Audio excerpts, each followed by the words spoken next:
પરીક્ષા માટે તમે યકીન દયથી ચેનલને લાઈક અને સબસ્ક્રાઇબ કરજો, જેથી તમને આવા નવા નવા વિડીયો જોવા મળે. ચલો, અહીંયા એક રકમ આપેલી છે 1391191. તો અહીંયા જો દરેક જગ્યાએ એક એક આપેલો, એક એક અંક છોડી એક એક આપેલો. અહીંયા 3 આવેલા, અહીંયા 9 આપેલા. તો આપણે 3 નો વર્ગ કરીએ તો કેટલો થાય? 9.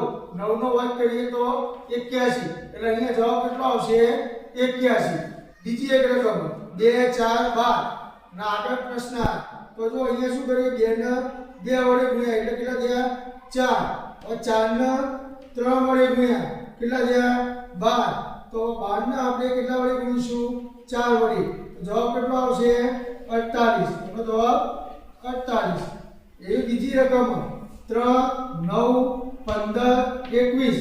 તો 3 ને 3 વડે ગુણ્યા તો કેટલા આવ્યા? 9. હવે આપણે 3 પછી બીજી 3 ને 5 વડે ગુણીએ.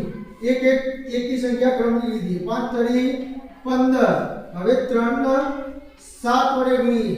7 તરી 21 મળી ગયા. હવે 3 ને 9 વડે ગુણીએ. 9 તરી 27. તો અહીંયા જવાબ કેટલો આવશે? 27.